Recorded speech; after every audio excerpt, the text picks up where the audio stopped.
Hey everybody, and welcome to our 10th episode. I'm your host Darius, And I'm Jasmine. and in this podcast, we're going to be talking about a little bit of everything. From our lives to relationships and pop culture, To music, movies, sports, and politics. and whatever else sparks our interest. So So, welcome to the We're We're Just Just Saying Saying podcast. podcast.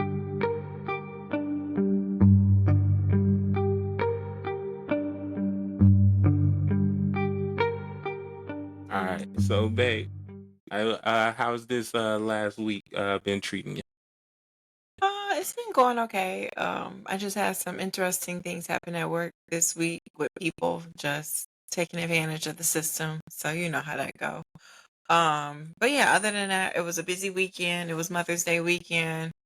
I was busy, I feel like Friday, Saturday, and Sunday. I feel like the whole month of May and June, and I feel like parts of July. I feel like the next 6 to 8 weeks of my weekend life has been pre-planned already.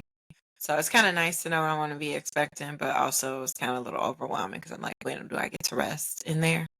But yeah, other than that, the weather outside is beautiful. It's really nice in Chicago right now. It's been in the 70s, no rain. So yeah, I can't complain. What about you, babe? How you feeling? Yeah, I'm doing pretty good. Job's going well. Yeah, pretty busy weekend too with Mother's Day and stuff, and trying to be young and going out. So body's still recovering, but I'm doing good. I'm up and moving, so can't complain. And like you said, beautiful, beautiful, beautiful weather. Yeah. All right. So then this is episode 10. So we're going to deep dive into Sinners, and we hope you guys enjoy the discussion. Cool. So Sinners. We went over the weekend to see it. We got the late show. Well worth the hype. Amazing, great movie. Few thoughts before we get to the story of it. Oh, I was going to go over the summary Okay. unless you wanted to skip the summary. I'll give them the breakdown back. Okay. So Sinners was released April 17th, and the director is Ryan Coogler, and it's starring Michael B. Jordan, Miles Canton. I never say her name right. Is it Wumni? You got it. Wumni Mosaka, Haley Steinfeld, Delroy Lindo, Omar Benson, Jamie Lawson, Lee Jun Lee, and Jack O'Connell. And so a lot of these names might be familiar to people. Miles Canton is pretty new. He actually went on tour with her, and he credits her for actually being the reason why he got the part. She encouraged him to audition for the movie because she thought that he would be perfect for the role. And obviously Ryan Coogler agreed because he ended up getting the role of Sammy. And his voice. My bad, I'm too far. That dude's voice does not match his body at all. He has a Southern Mississippi voice. And it's like deep. It's just like his voice has been through some things. I like his voice. No, I like it too. It just doesn't match his body. It's just like, hello, Mm-hmm. Anyway, I'm sorry. So the cast includes the twins, which is Smoke and Stack. I think their names was Elijah and Elias. Because Smoke was Elijah, and then I think Stack was Elias, if I'm not mistaken. Like that was their names, and that was played. The twins were played by Michael B. Jordan. Then you've got Annie, which was played by Wumi. You got Mary, which was played by Haley Steinfeld. You got Sammy, who was played by Miles. You got Delta Slim, which was played by Delroy Lindo. You got Cornbread, which was played by Omar Benson, and then you got Jack O'Connell, which played Remick, which was the head vampire guy. Mm-hmm. It's a vampire movie, y'all. Yes. So, you want to go ahead and break down each character, or you want to start with your overall reaction to the movie? Overall reaction. Okay, let's go ahead and start. You want to start with yours? Okay, that was the question, but okay. All right. So overall reaction. Mm-hmm. Amazing movie, great movie. Like opening scene, there's a little build up. So the opening scene, it starts from the beginning, which is just you're wondering what was getting through, because Miles, who plays Sammy, what's his name, Sammy. You see Miles pretty much come to the church, and he's all beat up and dirty, and he's holding on to a guitar thing, and from that moment you're just into it. let's But see. what was like? So like, Yeah, we don't want to summarize it yet. Just give like your overall like reaction. Like, how did it make you feel? Like, okay, no, it was great. I like there was some music parts I really enjoyed. There's this one really big music scene where even I was getting down to it. I think the vision Ryan Coogler had was like the way he put that movie together. Like I can see why it was so personal to him. Um, yeah. So I really enjoyed that. I like the vampire aspect to it.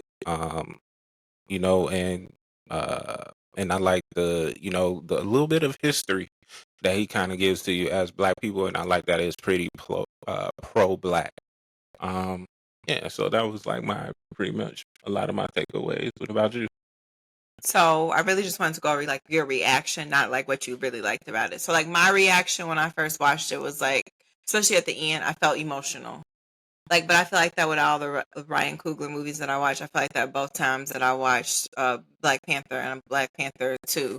I was seeing Black Panther 2 actually twice. I'm thinking about maybe going back to see um Sinners again. But I felt emotional like watching it. Like it made me just feel like a little, I don't know, heavy almost. That's how I felt after watching it. And I thought about it like it's been on my brain since we watched it.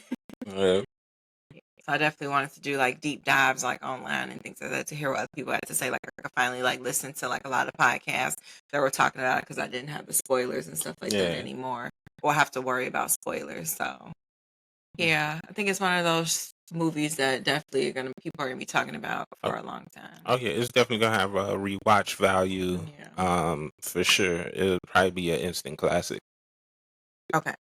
So now, if you want to do, we can do where you talk about your favorite parts, or we can break down each character. Let's do favorite parts. Okay. So go ahead and tell me what were your favorite parts of the movie. So my ultimate favorite part was, like I said, the big music scene where Sammy, right?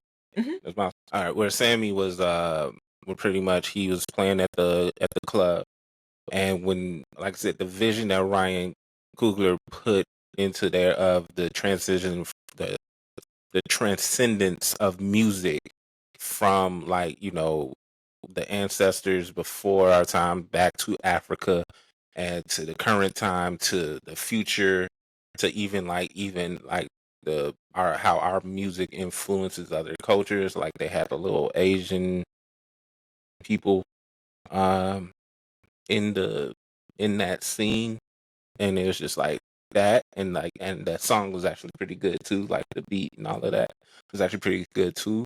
So that was like my favorite part of it. So pretty much for that scene is pretty much like at the beginning is the movie, it talks about how like some people in certain cultures and in certain like countries and things like that, they have people who have the gift of playing music, and it calls like it calls out to your ancestors, so it can like it can attract spirits, and essentially that's the power that Sammy has. So in that scene, he's playing his music, and his power starts to like go out, and then you start to see ancestors appear from the past. So you got people from like West Africa showing up, and you can hear like the beat from their like drums and stuff like that in the background.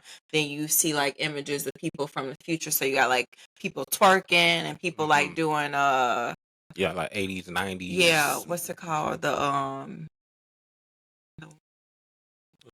dance. Break dancing? Yeah, thank you. Okay. The people doing break dancing, like you can hear the music intertwining with his song, with his blues song. So it's like it's a really magical. I agree. It's a really magical moment. And then because there weren't just Black people there, that's why you saw the Asian people, because Grace and her husband were also there. So like their ancestors are also attracted or also came to the space and like feel the space. So and they're all there together, and it's like the people who are currently like physically there, and then you got like all the people who are spiritually there from the past and from the future. So yeah, so you had that part. Also, this is gonna be weird. Okay, another favorite part. This is gonna be weird. I'm trying to think of how to word this. And Sammy was in the room with the girl, and they were With Perlene? What was her name? Perlene? Yeah. I can't remember her name. Okay, when Sammy was in the room with Perlene, and they were solo at the party, And He gave her head. yeah, and she Why was is that like, so hard? "No, okay, I don't know. I just wasn't sure how to say it because it was like she also was like, I'm a little dirty or so, or I'm not Yeah. clean." And he was like, "I don't care." Lift that dress up, and I was like, "I'm with you, brother." Yeah, a lot of people like that scene. I really didn't pay attention too much to it, honestly. 'Cause I guess Yeah, he said something about, did he say monkey or something? maybe something like that. I don't know. I could be wrong. Don't quote me on that. I just But yeah. Yeah, no. So I just thought, like, as comedy wise, I really thought that scene was funny, and the way they kept referring to Coochie as coos. They had Haley Steinfeld saying, "You cool, you licked my coos and fucked me so good, and then you didn't call me anymore," something like that. Did she say that? Yeah, those are her words. Well, in the movie, those were her words. Um, when she was talking to Michael B, I can't remember if it was Smoke or It Stack. was Stack. Stack, okay. When she was talking to Stack, and yeah, it was just I thought that was funny, and then also when they went to go get Delta Slim, I like that scene a lot just because I think actually. Which Oh, my bad. Yeah. So when they actually were trying to recruit Delta Slim to come play at their club, so when who, they're at the train station. yeah, when they're Okay. at the train station, um, I think actually, um, that was actually just a really good scene, and to see him playing his music and vibe with Sammy character for the music that they were gonna play. Like I said, I really enjoyed the music in this movie. So yeah, so those are just a couple of my favorite scenes. How about yours?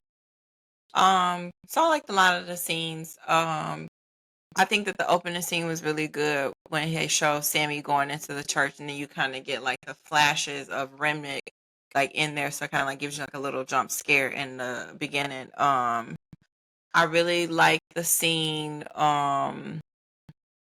when well, I guess I shouldn't say I really like it because it wasn't a good scene, but when Delta was telling the story Oh about yeah. his friend getting killed, and then like you can see him like trying to like fight the frustration that was like and the anger that was like building up into his body, and then he started humming and like making music instead. So it's just kind of like one of those things where it's like a lot of times people had to figure out how to turn their anger and their rage into something else in order to survive. And for him, it was music and liquor. Like he liked to be drunk to medicate, and he liked to play the music to medicate. So, Hmm.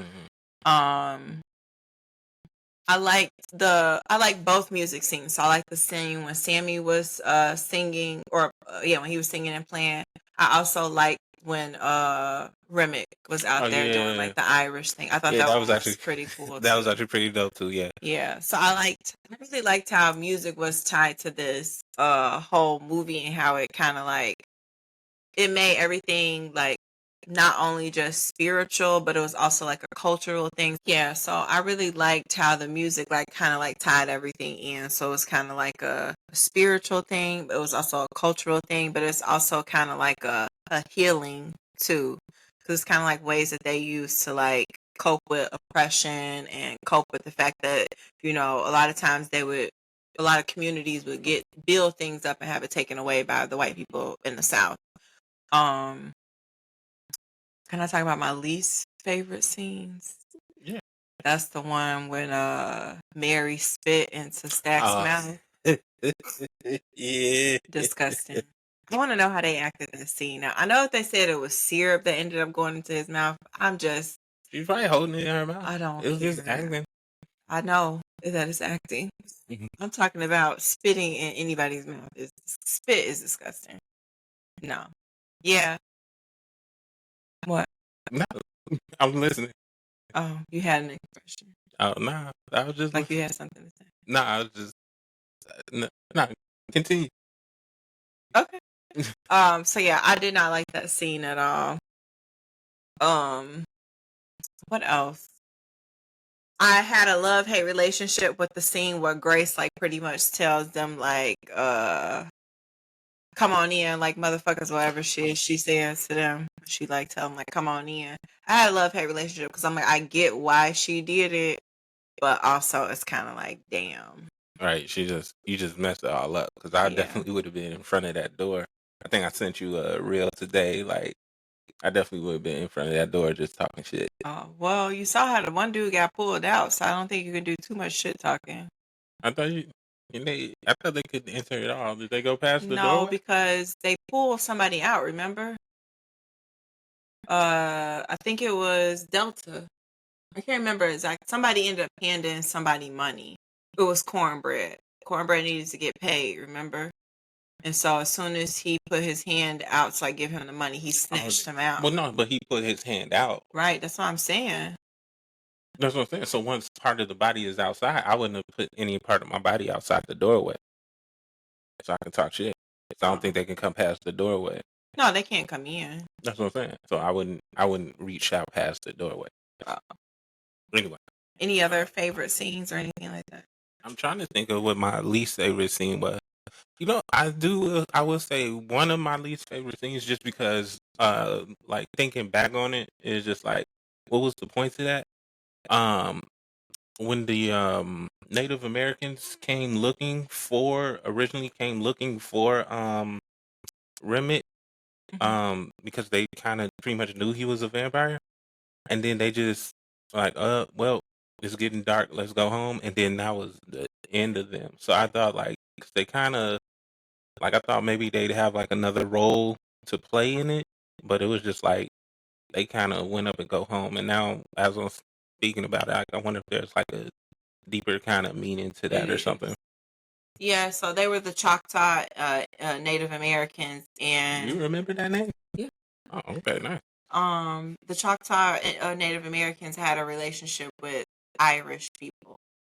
So I think way back when the Choctaws pretty much helped like the Irish immigrants when they were here in the US, when they were being mistreated. And then I guess based on what I read from some research recently, that vice versa, like the Irish people actually helped out the Choctaws recently as well. Or maybe it was, I'm flipping it around. I don't know. They have like a relationship together.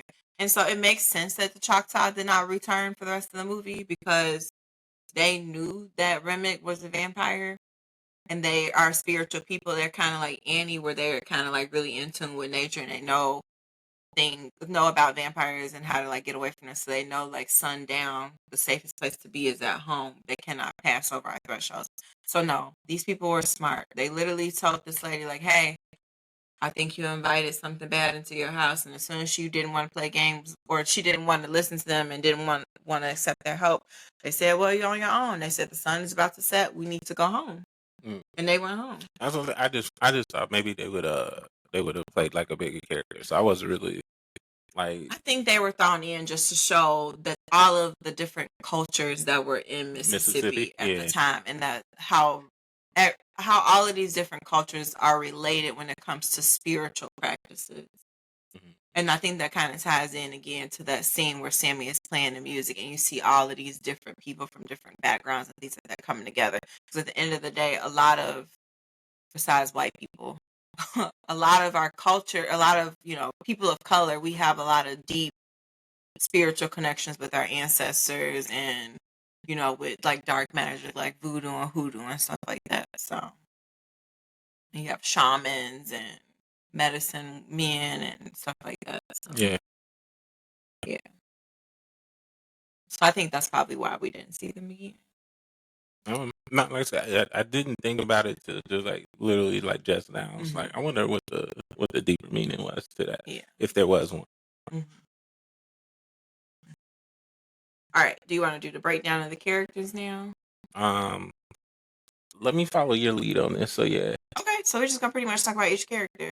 So let's go ahead and start with the twins. You want to talk about Smoke and Stack? All right. So help me out. Which one was red? Which one was blue? I don't know which one was wearing what. I think the one in red was with Mary. So which one? That's Stack. So Stack was with Mary. Yeah, and then Smoke. Yeah, you're right. Yeah. Okay. So Smoke was with Annie and Stack was with Mary. Okay. So, what are your thoughts on the brothers? Okay. I like the brothers. You can kind of see um, you can kind of see like like they're I don't know what the word would be, but all right, whatever. Scratch it. No, I really like them both. They were about their business. They had each other's back. Like they were like, and even watching Michael B. Jordan play them, like you would actually think those were like real twins and brothers. Um, yeah, the way that they, the way that they were acting was really brotherly. Like, you know, uh, Smoke going through with what's her name again? Delta? Annie? Okay. His relationship with Annie and how they like showed that scene and that their love for each other. And the same thing with Smoke with his I don't know what you would want to call it with Mary. You mean Stack? Or Stack with Mary. Yeah, sorry, I'm gonna butcher these names. I'm sorry, I apologize, y'all. Um I think it shows you how alike they are, but also how different that they are. So I think there was a good variation between them. What was your takeaway from the brothers? So I thought Michael B. Jordan did a really good job because, like you said, at a certain point in the movie, you kind of forget that he's not actually really a twin. That he's one person playing these two different characters. So he acted his ass off in this movie. I thought he did really good. I can't really say which twin was my favorite. I kind of want to say maybe Smoke because he seemed like a little bit more of the mature one. Yeah, But he also still had like a lot of anger issues. I think that's what he struggled with the most.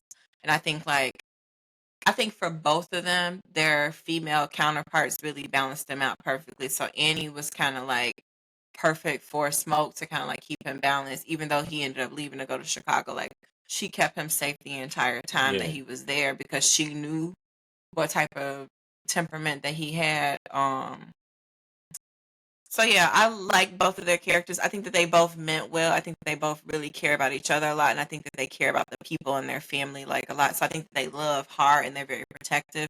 Um, and I know like even the theme of the or like the description of the movie, like before you even watch it or like when they were introduced, it's pretty much like two brothers decide to come home, and I guess like trouble follows them. And I'm like, at the end of the day, the vampires did not come because of the twins. yeah. They came because of Sammy. Right. And at the beginning of the movie, Sammy's daddy is essentially the one who, because I quoted I took a screenshot of the exact quote, but it's pretty much like, yeah, let me pull it up. I was like, I think Sammy's dad was like, the movie would have been 5 minutes if Sammy would have just listened to his dad. Well, not even that, but he pretty much quoted him saying, what he said, you keep dancing with the devil, one day he's going to follow you home.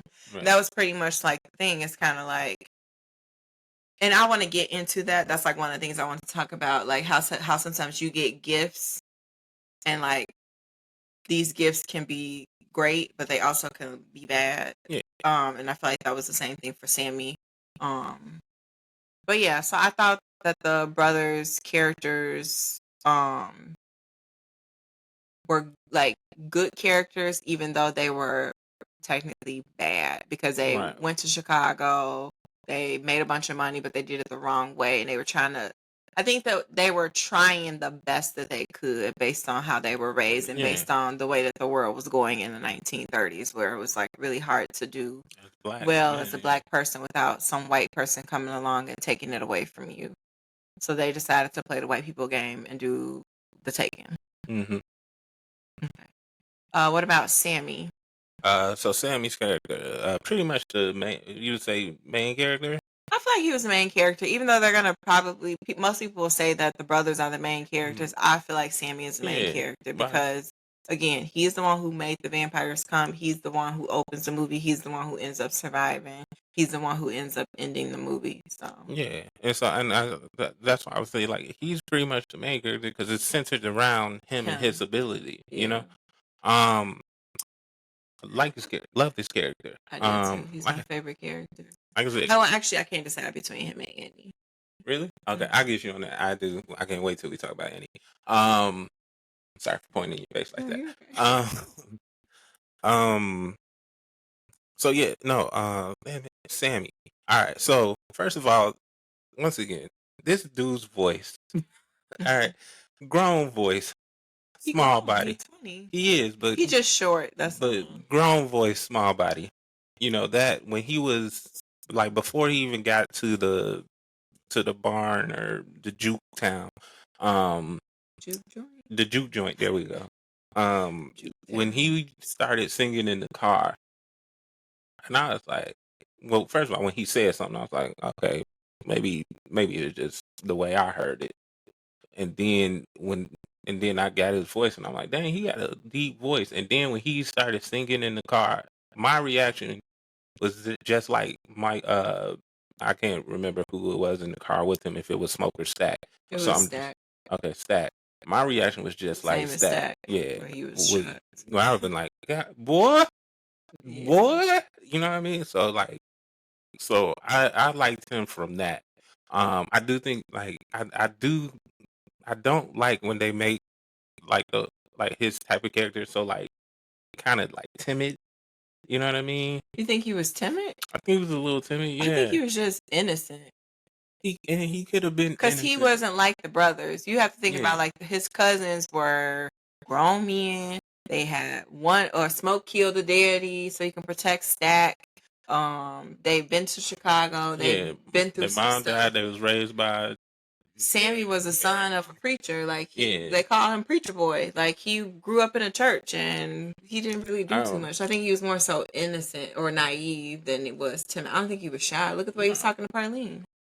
yeah. He was trying to get him some, so he was smitten from gate Right, but I don't think that that's timid. because she said she got a husband, right? Yeah, she said she was here. And I did not, and that man was persistent. So I do get you on that, but as far as like action wise go, like I said, if you take Perlene out of it, because that man took some action on some Perlene, bro.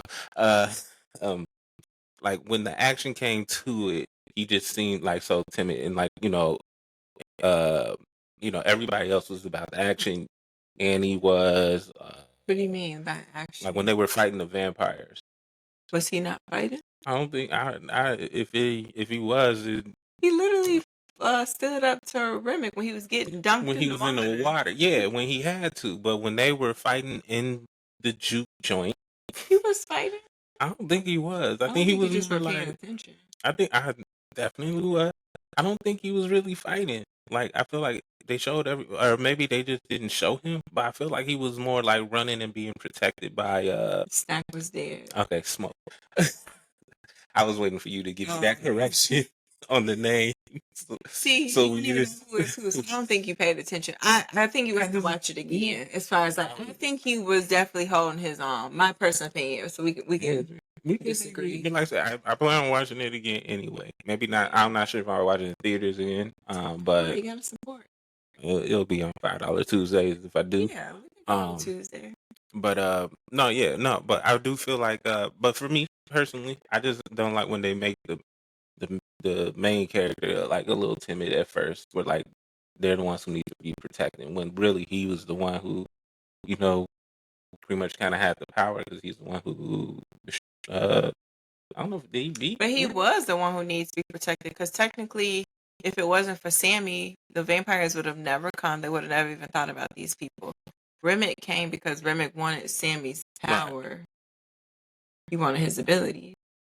I get that, and I just wish he was like they would just make him like a little bit more of a fighter. But I do get like his background is a preacher's son, so I do get that. It's just like, come on, man, you got this. I personally just don't like those types. I disagree. I think he was a fighter. I don't think he was timid, even from the beginning, because I just think he was young. He was 20. So or not even 20. Was he 20 in it? Because I think he's 20 years old in real life. I don't know how old he was supposed to be. I don't know. Movie. I think he was still a teenager. He had to be if he was still alive in the 90s because he was like that took place in like 1930s, and so it'd have been at least 60 years later. So he probably was. He could have been 20 because he looked old. In the end, I'm gonna say he was probably like 18, 19 years. Okay. 17, 18, 19. but don't quote me on that. I think he was a young boy, and I think that's what you're thinking of because you're 35 years or 36 years old. Are you there right?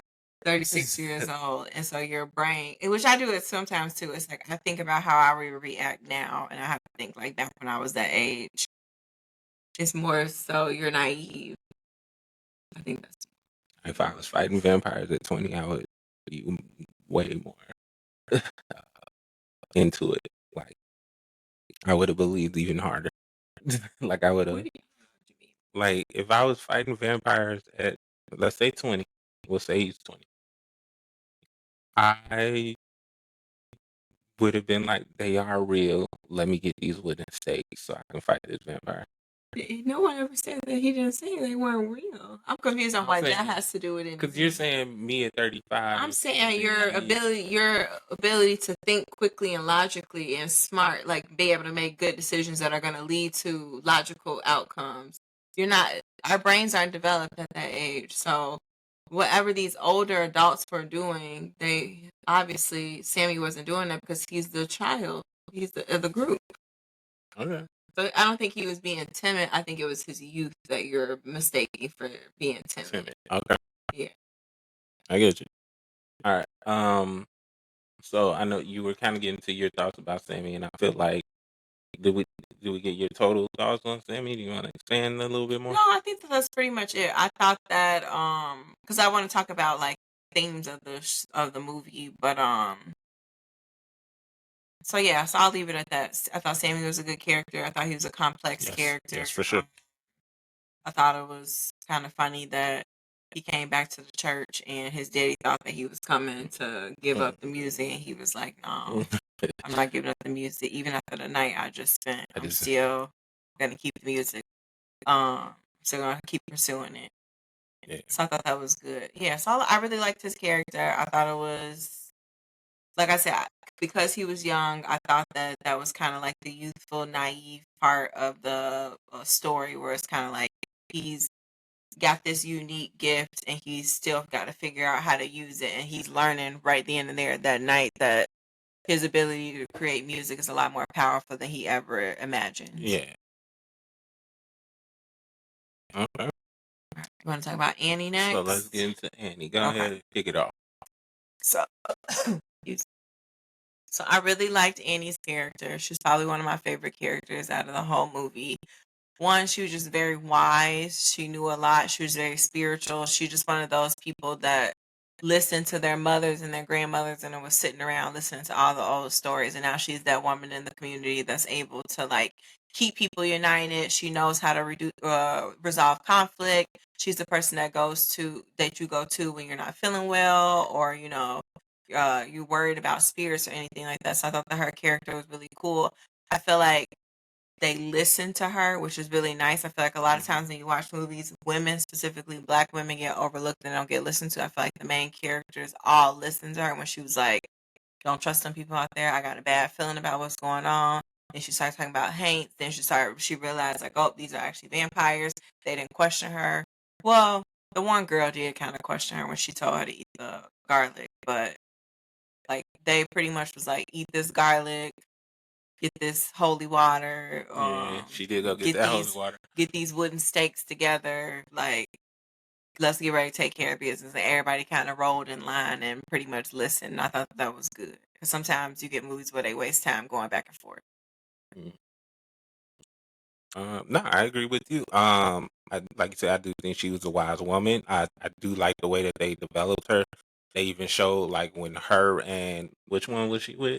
Smoke. Her and Smoke like weren't together. She even gave him the little amulet pouch. For him to be protected against like evil spirits and stuff, which it's really like that's a real woman that holds you down with real feelings and shows you real care. And it saved him. Yeah. Because you peeped the scene where Stack was trying to kill Smoke, but he could not bite him. Right. He kept trying to go in to bite him, but because he had the... I was going to say, I can't remember what they called it. I can't remember what they called it. I want to say amulet pouch. But it was like a pouch. He had that pouch around his neck, and because he had that pouch around his neck, Stack couldn't kill him. And so he ended up getting away from him. Then he ended up reversing. He was going to kill Smoke, or Smoke was gonna kill Stack. So Yeah. So, and like I said, the way you made her, the way she was a fighter, she was wise. She could fry some chicken. yeah, she could cook. Yes, You know what I mean? she said She was everything. she embodied a good classic Mm. Southern black woman. Like, Yeah, and what's it, Wumi Musaku, who I've actually seen now probably like about 3 or 4. yeah, wins. Lovecraft Country. Yeah, She was in a horror movie. Can't think of I the was name gonna say of I it. can't think. I know I've seen her in about 3 or 4 projects now, and I think she is an amazing actor. You know, and like I said, an amazing, and she's doing like an amazing representation of like for like black women. She was in Alice Darling. Oh, and she wasn't Deadpool Wolverine. She was in Deadpool. I thought she was in another scary movie. I can't remember what Alice Darling is. So yeah, so I really enjoyed her character, and I love the way that she was made. I think Oh, and she was in Fantastic Beasts. Yes. not my thing. I love listening to her talk. Like, I love like her accent. Like when she's not in character, she's not acting, she's just being herself. Is she like British? She's British. Yeah. Okay, I figured that she had to be. But yeah. So that's what we got about Annie. Like I said, both. I think that's. Oh, another one of my favorite scenes was at the end of the movie. Well, not at the very end, but close to the end when Smoke is getting ready to die. So he's like, he shot all of the KKK members. That one KKK dude kind of still alive, and she appears to him with their baby, and she like feeding the baby, and then he like look over and she tells him like, you can hold him if you want to, but you gotta let that smoke go.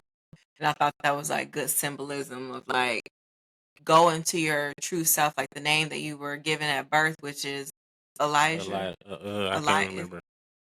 I can't remember who was who, especially their real name. Smoke. It's Elias and Elijah. Elijah. Right? Okay, so then it's Elijah because I want to say Elias so bad. But yeah, so pretty much be yourself. Also, so it's like get that smoke, the actual cigarette smoke away from you, but like also throw away that old persona, that tough guy, the angry person. Like get rid of that, like release all of that anger, all of that oppression, all of that stuff that's all earthly now. We're getting ready to ascend to heaven, like come be with your family pretty much. So I thought that was like a powerful scene. Yeah, I said Ryan was in his bag with this one. It was good writing. Yeah. And good acting. Okay. Mary? Yeah, we can talk about her. She had some of my favorite lines when she was telling when she was like no, well the one no, I was gonna say because it was the one when she was at the train, I think, or was she at the house? I can't remember when she was like, you could rob trains and rob but you can't take this pussy for one night or something like that. I think she said. I think that was at the club. Yeah, and then when they were at the juke joint, when she first came in and Sammy tried to stop her. He was like, I'm with the twins. She was like, you with the twins? She's like, get the fuck out of my face, boy. And I was like, yeah. And then when she also told him, like, you the one who taught me how to fight. I whip all these bitches ass. And I'm like, oh, okay. She was with it. Yeah, so she had a lot of the good lines. She was like, she's like that one cool white girl that be with all the black people. But apparently she's supposed to be like, she was like, yeah. No, in real life, I'm saying she's supposed to be like a quarter, not a quarter, like an eighth black or something like that, like 1/16 black or something like that. Because apparently she's got in real life, I think her grandfather is mixed. Oh, Haley Steinfeld, I think, yeah. I didn't realize how many movies she had been in. She was in Pitch Perfect. Yeah, 2. She was in Pitch Perfect 2. She's in which Avengers? She's in the Avenger. Is it Hawkman? She was a hot girl, right? Yeah. Okay, Hawkeye. Yeah. Yeah. So it was her. So I was like seeing her in a lot of stuff. She just looked older now, I guess. So, but she's been acting for a long time. They all kind of blend in. Her, Camila Cabello, all of them look the same. Camila Cabello don't act, do she? I don't know. And I think it's Camila Cabello. Oh, okay. Oh, look, I will take your word for it. Yeah, no, I liked her character. Like she had that. Like I said, I just don't know it for sure, but I know for sure she said, "You licked my coos and fucked me so good, and then you didn't call me no more," something like that. And I was just like, that is wild. I would say every actor who played their character really like own their character in this movie, where it's just like you just believe them. And then there's one thing, going back to Annie, I just thought about, because then when she was a protector too. When the vampires, the white dudes, actually first came to the juke joint, and they were like, "Oh, how come she's in there?" And they were pointing at Mary, and She Annie said was it's like, "Cause family. she's family." And I was just like, so I'm sorry, I just wanted to get some more props to Annie, because like also she's like a protector for, like, for the people she considers to be her family. Right. Um, I think that's why her and Smoke got along so well, because they yeah, both got that protectiveness about their family. yeah, I think that's why they both hurt so much after they lost their baby, because I think it was like really hard, because it's like they got all of these people in the community they can protect, but they couldn't save their own baby. hmm And I think he even said that, like, with all your magic, like, you couldn't save our baby. right. So Oh yeah. So I know that was kind of that, but that part of Mary reminded me of Annie in that scene. So I just did want to bring that up. yeah. But like I said, I enjoyed her character. I liked how direct, foul mouth she was. Um, like I said, Haley Steinfeld did her thing. Yeah, I thought she did a really good job too. I thought her character was interesting, and especially her dynamic with Stack, because I felt like Stack was like one of them niggas that just treat you like shit, but the girl just keep coming around. And I feel like because they got to spend eternity together on Earth, and I think I can't remember if I read or if I seen a TikTok about it, but it was kind of funny because Annie, or not Annie, Mary was essentially white. She was white passing, right? Um, even though her mom was mixed. Was it her mom or her grandmother? I can't remember.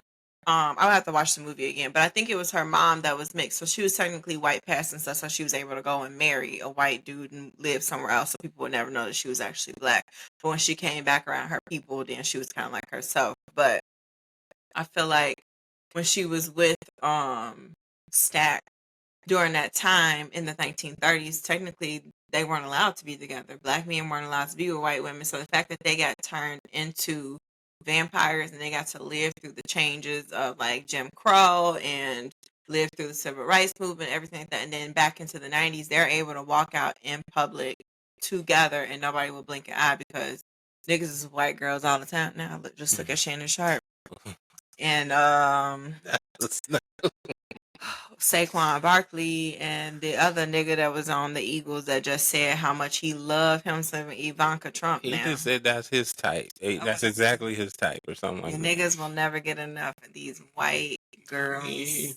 it's like chicken, you know what I'm saying? Some people like the white meat, some people like the dark. I guess. So you end up in jail or looking like Emmett Till, but what do we Hey, know? what are we What doing do here we know? today? um, But yeah, I thought that was kind of, I like the way that ended. I thought two things about this movie. All three of the male main characters, ended up having sex in some type of way. yes. So Smoke and Annie ended up having sex in the little Was that voodoo shack at or her whatever, at the her little voodoo medicine shack, right? shack. Yeah. Yeah. Sammy Sammy and Parlene ended up. I don't think he had physically had sex with her, but he ended up giving her head while they were at the at the juke joint. party. At the Met, juke joint. yeah, in the room. Sorry, I'm interrupting. Yeah, that at the juke joint while they were at the party, and then she ended up getting on stage and catching the Holy Ghost afterwards because it was that amazing for her. I'm sorry. Why Okay. is he so exciting for you? Uh, Okay. Uh, and then of course you see how Mary and Stack end up hooking up, but Mary at that point is already a vampire, so she just seducing him so she can kill him, and that's what ends up happening. She ends up attacking him while they're in the middle of doing it, and I thought it was funny because Sammy walked in, then was like realized what was going on, that he ended up walking out, but then Smoke just walked in right away, and he's the one who catches Mary like on top of Stack. And I liked how instead of him like hesitating and trying to figure out what the fuck was going on, he just started shooting at her ass right away because all he saw was like the blood all over the place. and he didn't give her no chance to like give no explanations and nothing. And it was funny. For me, it was funny how she just ran off and then it showed her So we like gonna running kill to all the y'all motherfuckers. I can't remember when she said, she's like, "Oh, y'all gonna die today," or yeah. something like that. And Yeah. then it was like she hit it. She was running. Still confused on why she ran out. Did they end up throwing the holy? Did they throw the holy water at her?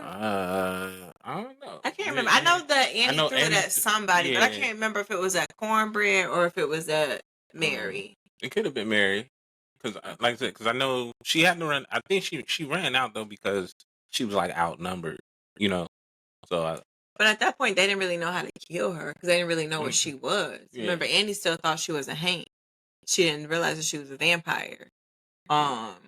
So yeah, so I don't know. I thought that was weird that she kind of ran out because I also am trying to figure out vampire lore, but I'm assuming just because if you're inside as a vampire, you still don't have the ability to invite other vampires in. No. Yeah.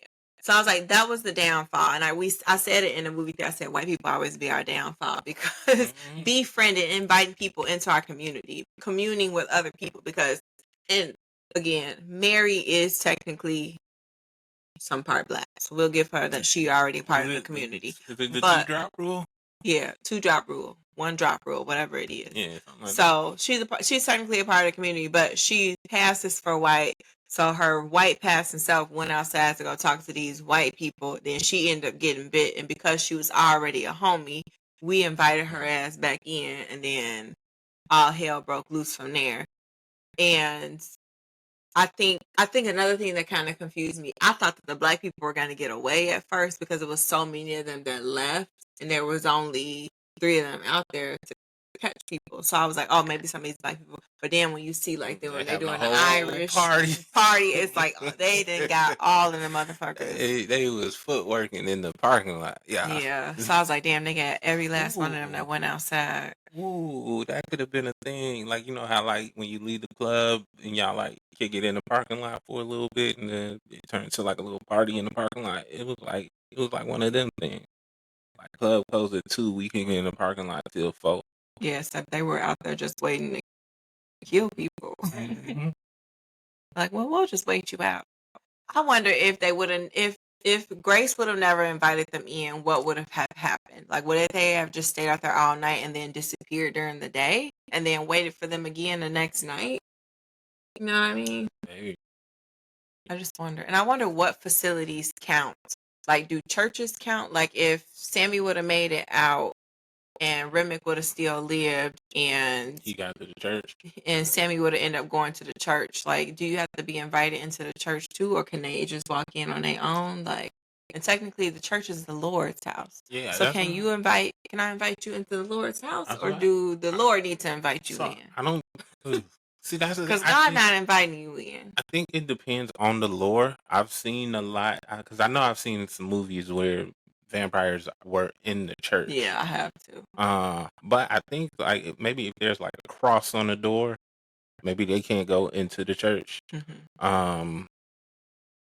But I know this particular movie was really focused on, you know, the daylight and being welcome into, you know, whatever the foundation or whatever they're trying to get into. Yeah. Which, I mean, I didn't get a chance to do my research on all of that, but I know it's for a lot of things, because I know one of my favorite horror movies is Skeleton Key, and Skeleton Key had a thing about that too, where you could like sprinkle certain things inside a doorway, and people who mean to bring you harm can't pass over that line. So it's all about like these spells and of protection and like boundaries to keep people out of it. It's one of, I mean, I unconsciously feel that way anyway. I've always felt that way my whole life. Like, I don't know. I don't like for people to know where I live. I don't want people showing up to my house unannounced. I don't want people at my house, really. My house is my safe space. I don't want a bunch of people in it. And it's for this exact reason right here. You invite negativity and evil into your house, and they leave their spirits and emotions and everything behind. Who do you want to talk about next? I think, what do we got? We got Delta, or we got Grace, or we got Remick. We can go into Delta. Okay. That's because I feel like he kind of like we pretty much went over like the main characters, and now it's like more The side yeah, characters. supporting. So Delta, I go ahead. You start with your things off, your thoughts on Delta while I Sure. formulate my thoughts. So Delta to me reminds me kind of like of some of my uncles. Kind of like they have like a lot of, because it's a lot. I mean, actually, he reminds me of a lot of black men because I know some black men who have gone through some traumas in life, and like now in 2000s you have this thing called therapy, and instead of going to therapy they decide to self-medicate with alcohol and weed and sex, or going to the gym and working out too much or whatever the case may be. Like people always got these like things that they want to do in order, but back then obviously that wasn't the case. People were fighting for their lives. It was the difference, you could wake up tomorrow morning and be dead because you know kicked a rock and it hit the boot of a white man. You know what I mean? Like, or you walk past in the wind, blew some dirt on them or some shit like that. They decide they want to hang you from a tree. One second. Did you say you can wake up tomorrow morning and be dead? Yes, you can wake up tomorrow morning and then somebody will kill you. Oh, okay. Yeah, like you could be like, like we go to bed tonight, wake up tomorrow morning, you walk outside and boom, you're dead. And there's no consequences. Okay. Nobody's going to jail for it. No trials going. Your family can't do nothing. They might decide to go ahead and kill everybody else in your family too after that, just because they just felt like it. You know what I mean? So it's like those times where it's like, it's just really, it was, I don't know. I couldn't imagine having to have lived through that time personally myself. I don't, you have to think back to like our grandparents were alive in the 30s and our great grandparents, it's like times were so different and that was not that far away. Mm-hmm. Like, it's like what 100 years ago. Yeah, it's like if you went 100 years in the past today, it's just like a totally different America. And then you got presidents who are trying to take us back to that time. Hey, we getting Columbus Day back, y'all. Apparently, we need a Columbus Day. That's what's gonna bring the egg prices and the gas prices down. Celebrating a rapist and a thief. First of all, I'm gonna show you something out of this because apparently egg and gas prices are down. Allegedly. Mm-hmm. No, yeah, I'm agree with you on that. Allegedly, I'm gonna show you after this. But yeah, just like his approval rating, they're all down. So Delta's character, I think, is like I said, Delroy Lindo played him to perfection. I would say when we first got introduced to him at the train station when they were going to pick him up, his first couple lines, I didn't understand the word that man was saying. I was just like, he sounded like Boomhauer from King of the Hill. Yeah. He just, I don't talk about money. Like, oh, all right, for sure.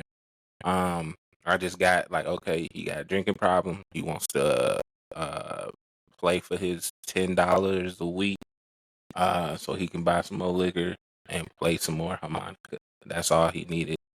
I read this thing online today actually about his character, and it pretty much said how he kind of prophesized what was going to happen a little bit because he didn't want to leave the club that he normally played at because for he the said consistent that, money. Right, it was consistent. He was like, "Yo, drunk joint to be here today and not here the next," and it was true.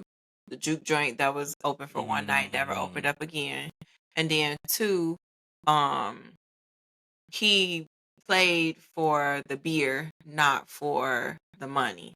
Is what they were saying about him. Like they said that he knew he didn't want to get the money because the money attracted white men, and white men will kill you over your money. Like having like how he told the story about his friend, how they both came into the money. He drank all of his. His friend ended up pulling out the water cash to buy a train ticket, and then the white people ended up killing him to take the money from him. And so he's kind of like lived his life trying to be just really don't attract a lot of attention, especially when it comes to money and things like that. Just kind of play the drunk so that he could survive. So yeah, I thought that was interesting. Nah, I'm with that, and I think because I think it plays well into the title of it of sinners, and greed is one of the 7 deadly sins. So I do think like like I said, Ryan, this was a really good movie. Well, I think his character was gluttony. right? Would you say gluttony? Yeah, because it was more so like he's drinking a lot versus greed. I think greed was for stat. Okay. Yeah.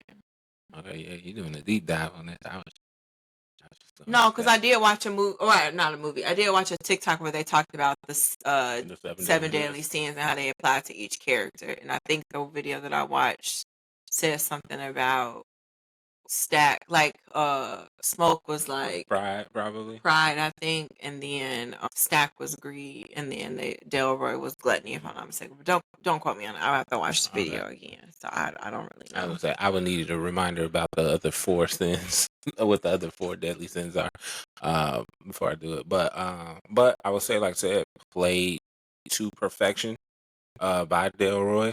Um, Good everything. I love the way he played he did piano and harmonica, right? Mm-hmm. Yeah. Um, so I just liked his musical talents. Goes back to the music of it. So I did enjoy, appreciate his character. He had a good line too when he was like, "Y'all smell that?" He was like, "I done shat myself."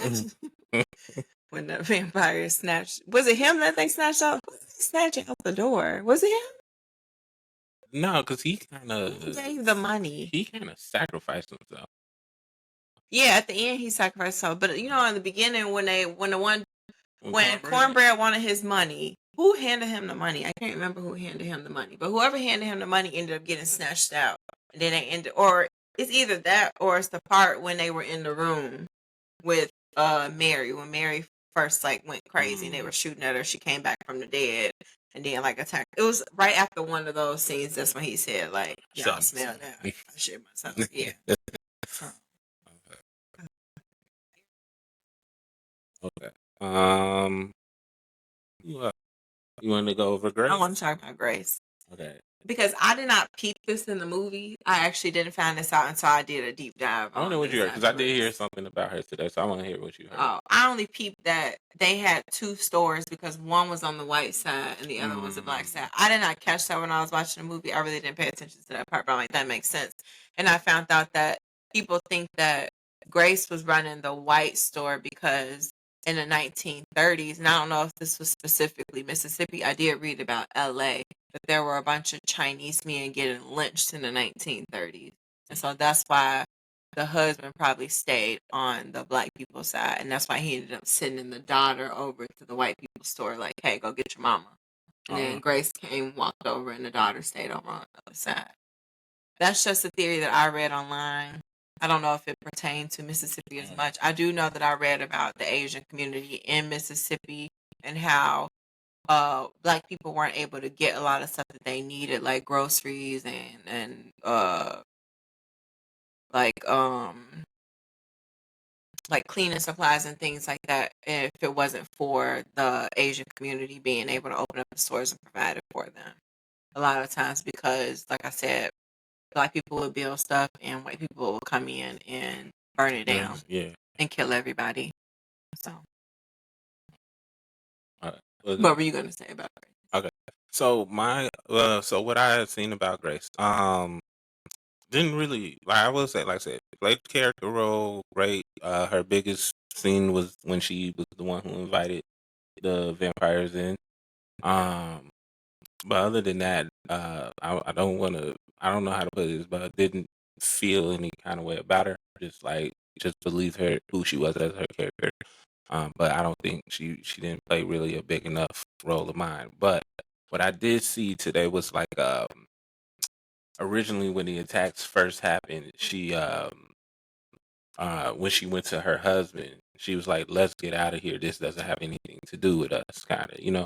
And so she sent her husband outside. So when I seen about that, so when I saw, like, the post I seen was relating to that part, where they were saying, like, like, yes, the Asian community was cool with us, but then when it was Trouble. when there was trouble, They went back to their they went back to themselves, and they went back to, like, or the white people's side. So I did think that was pretty interesting, because that's something I didn't catch in the movie. It's like I said, it's when I came across a post like, "Oh, it's not that sure did happen."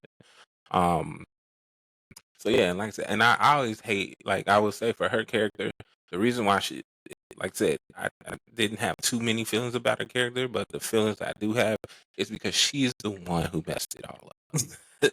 Right, but you have to remember why she did For it. her daughter. Right, because Right. they literally said, We like, should go get your we gonna go get your daughter tonight, Yeah. like, if you don't let us in. So she had to, I get it. which I felt like it was crazy, and I'm gonna blame this on Ryan Coogler, obviously, because he's the director. So she invites them in, and then she immediately dies. Like, immediately gets. I think she's killing her husband. Is that who she stabbed? She ends up getting on somebody and stabbing them, and then they're both set on fire immediately. So she does not kill. She only kills one person. I know her intentions were in her mind probably was invite these people in. Let's kill as many of these vampires as we can, so these people don't leave here and go attack my daughter tonight. But instead, she killed one person, and then she immediately died. So her daughter would have died anyway.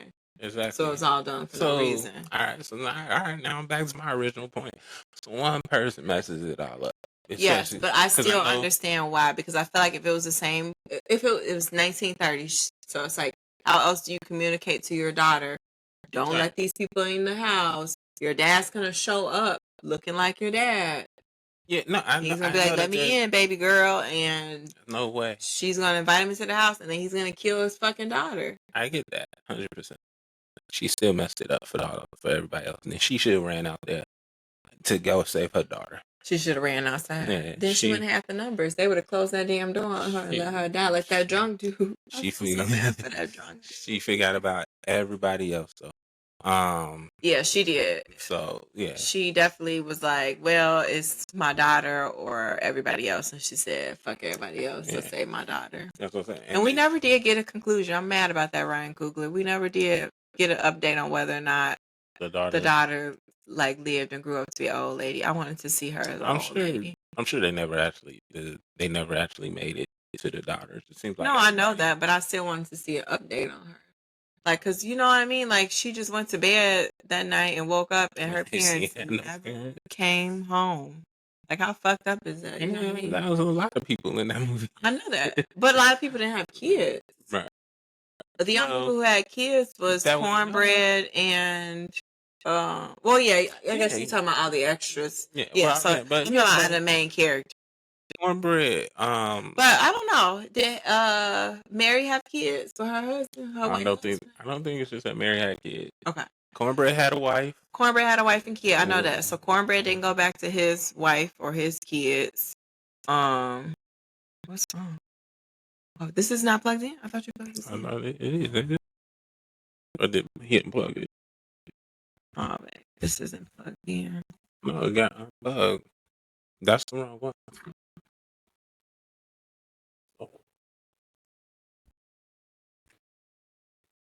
Right there for the side compass, sitting right here on the floor. It never got plugged in. I was reached across you, remember? It's right here on the floor. Okay. It never got plugged in. I'm telling you, I reached across you to plug it in. Okay. We'll have that right out. Oh, good. Okay. I don't remember what I was saying. I know we were talking about the people with kids. Yeah. So yeah, we were saying like because Cornbread, we never found out if he was able to.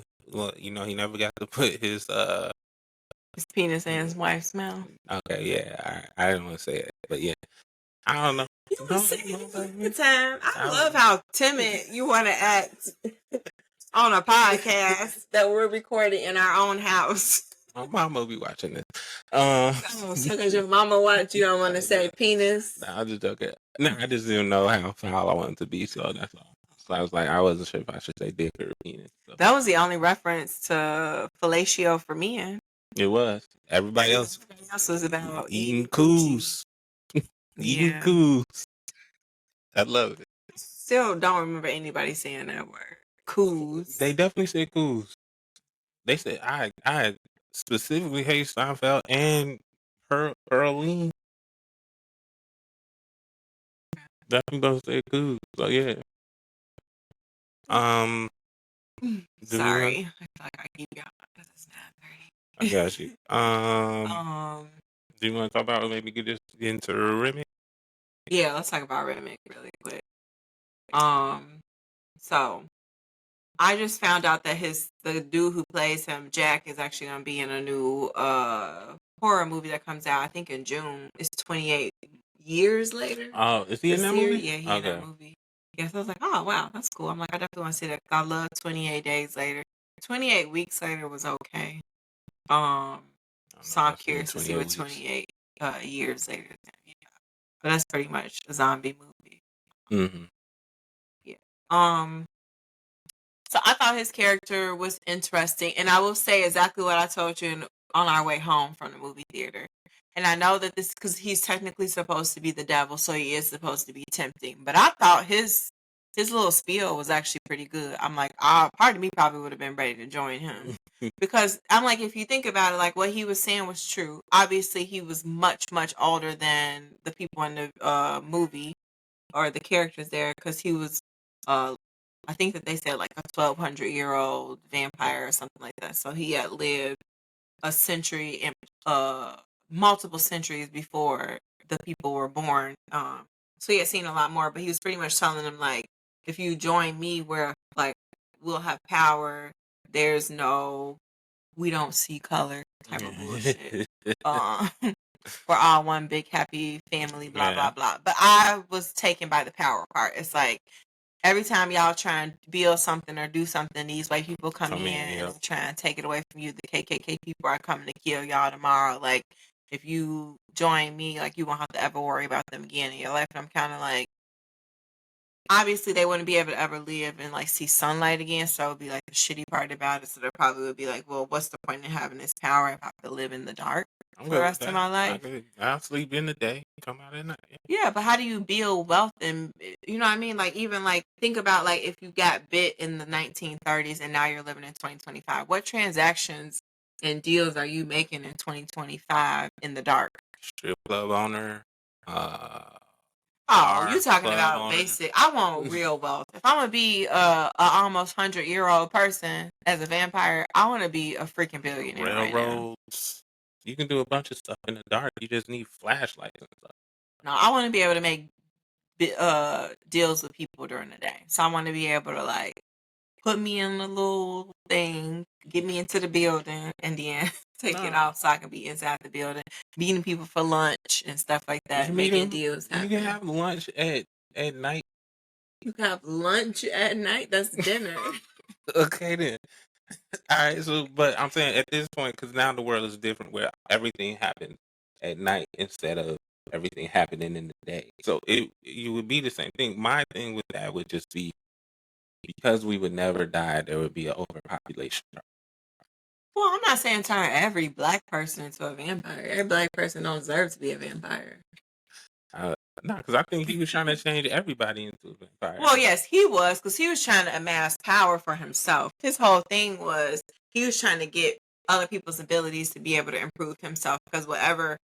And that was the other thing that I want to talk about because it's pretty much like we talk about how people when you talk about like sexual relationships and things like when you have sex with somebody like they take a little bit of your spirit. Like Yeah. essentially what he was doing was he was drinking these people's blood and he was taking a part of them inside of him. That's why when Sammy hit that guitar over his head and it got stuck into his head, all the rest of them were like stunned and their heads hurt too because they all became a part of each other.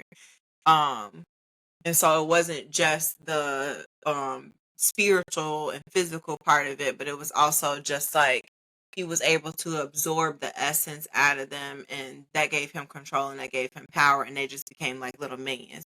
And so that's the part that would be like, I don't if I can't have free will and do my own thing, if I have to kill you like they had to pretty much kill him and it's for Stack and Mary to be able to move and go as they please without having to kneel to this other person, then that's not what I want it for. I guess. But I thought that his character was interesting as far as like when he went into the KKK people house and killed them. And then apparently there was a baby in the house. In the white people house? Yeah. I didn't know that. I was like, I I missed was gonna that say I part. didn't peep it, but maybe maybe it was in the room where he killed Yeah, the where he killed the dad, or husband. if Yeah. he was the husband. Yeah, I can't say if he was the dad. But maybe there was like a little crib behind I it or think something. somebody said it was a crib in there, so I was like, "Oh, they left the baby behind." I'm trying to think now if I just want to imagine it or if I actually I saw don't it. remember, so I was like, I don't know,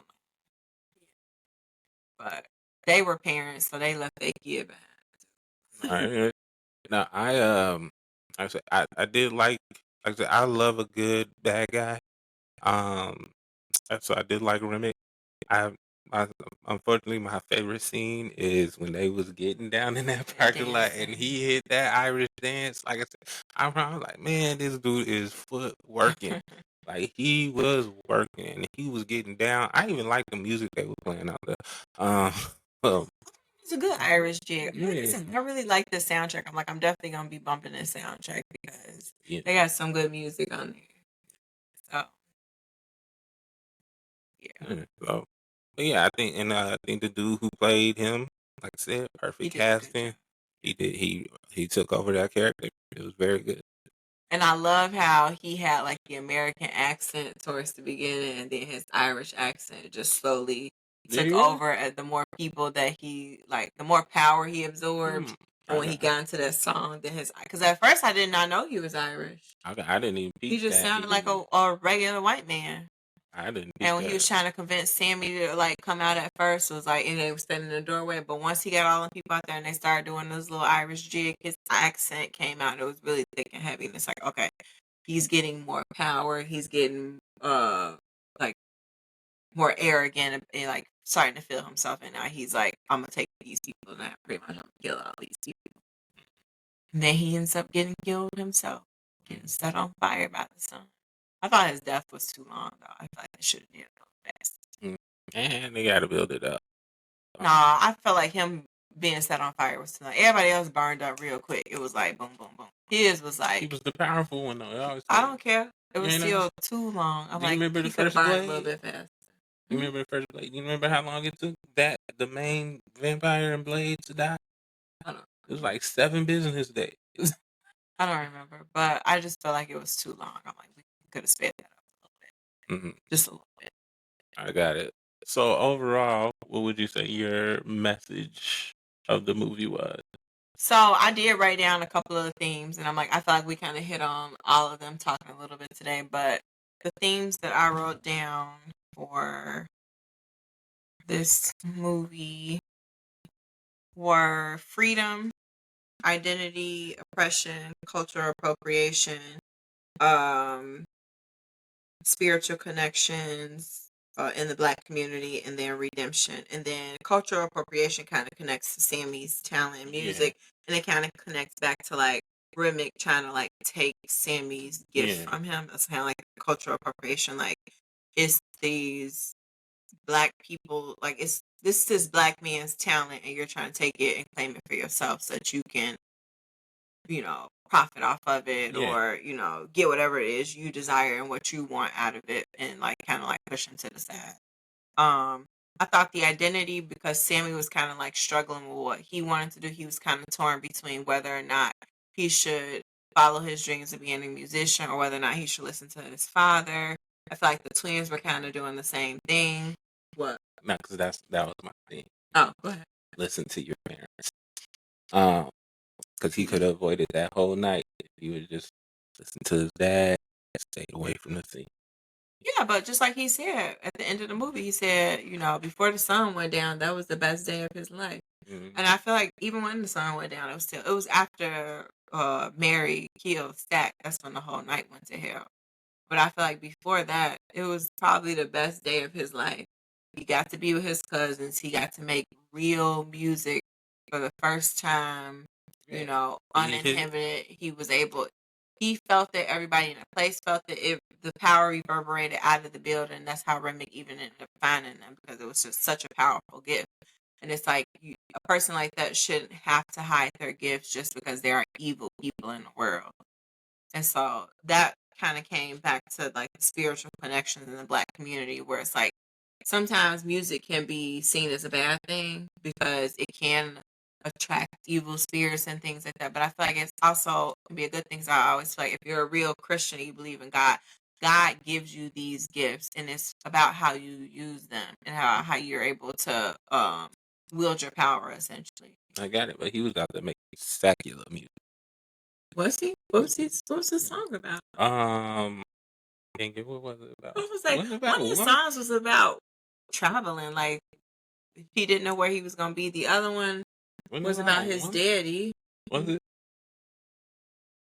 I can't remember. We'll have to. I'm definitely gonna have to watch it again to get the song. I can't remember what the songs were about, but and then Redemption, I felt like was for the brothers. Yeah, because they left, they went away, and they were trying to really redeem themselves by coming back to the community and really building a place, FUBU, for us. That's what they said in the movie.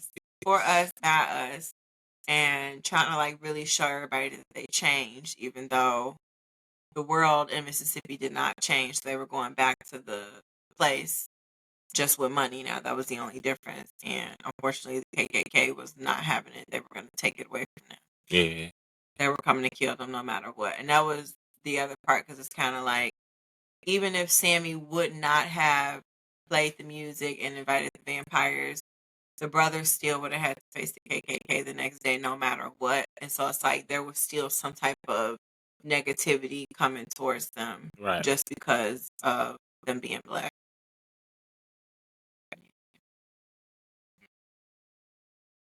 I am with you on the themes of that. So. And then I heard this thing, and it was like, I can't remember exactly how it was worded, but it was pretty much like being against spirituality or something like that is like a white person thing. It's not a black person thing, because black people.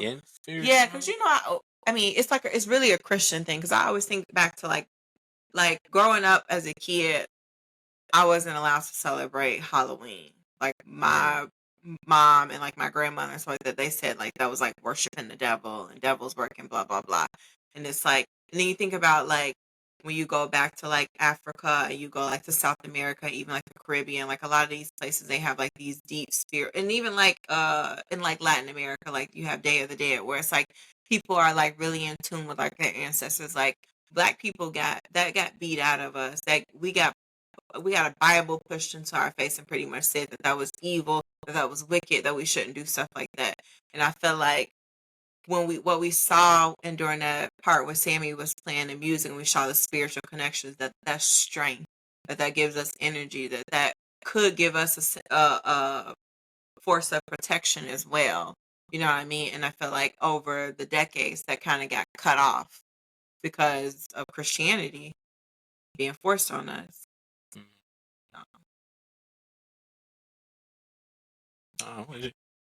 Yeah.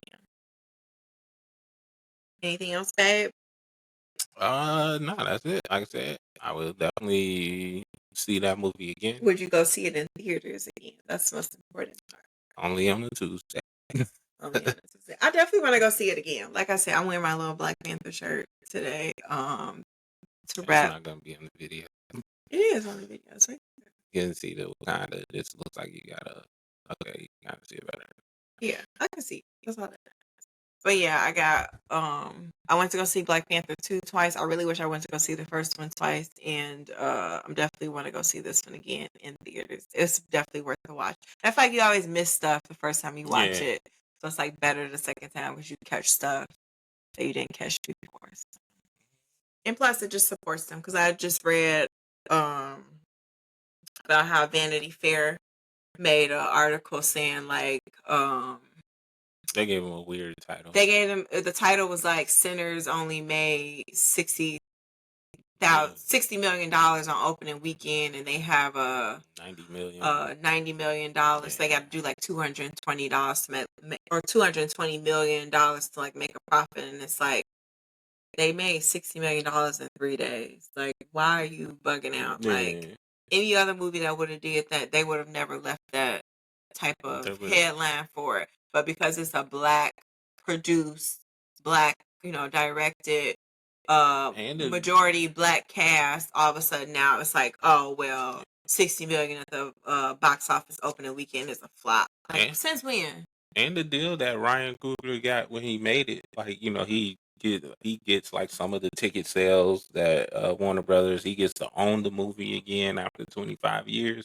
And it was like they're making it a big deal for him, but it's just like, they ain't like, all the other producers, Steven Spielberg, Quentin Tarantino, who all have gotten like the same deal as him, but he's like the first like person to do it, which is crazy. In 2025, we're still having like the first black director to do. You know what I mean? Yeah, because I think they were upset too about the budget that they gave him too. 'Cause I think it was $100 million that he got, and then he got 50 million to do the marketing for it. Mm. So it's like they are really, really upset about that, and it's just like, it's fine. Let's be upset about it. Go ahead, be upset over there. While us black people count our money. Yeah. And support. That's because that's what really matters. We showed up and we showed out. And that's all that really matters. And it was an excellent movie. It was not overhyped. It was not one of those movies that people just said to go see. Just like when I watched what's Keke Palmer and SZA movie? One of Them Days. One of Them Days. One of Them Days was hilarious. We watched that while we were in Houston on vacation, and I thought it was funny. So it definitely wasn't overhyped. A lot of people said that movie was overhyped. Overhyped? Yeah, they said it was overhyped. They said it was, people made it seem like it was, like they compared it to Friday. So they said like it was really funny and blah, and a lot of people said they didn't like it. I thought it was funny. It was. I enjoyed it. I would watch it again. You liked it. It had its moments for sure. You were laughing. Yeah, I'm not saying I didn't say I hate it. I'm just saying like, let's support black movies. This is a throw something on movie. It's not. I'm sad I didn't go see it in movie theaters. That's all. Oh, I know I would have been mad if I would have paid to see that. Really? Yes. The person who watched Winnie the Pooh horror movie would have been upset. I would have been. If I wouldn't have gone to theaters to see Winnie the Pooh, I would have watched it at the house. I would have watched it the same way I watched One of Them Days. So with that, y'all. Yeah, let's wrap this up. So we want to thank you guys for listening. Please make sure that you follow us, comment, like, subscribe, share with your friends. The We're Just Saying podcast at TikTok, Instagram. TikTok, we're just saying pod. Everywhere else, we're just saying podcast. So yeah. So thanks for listening, and we'll see you next time. We're just saying.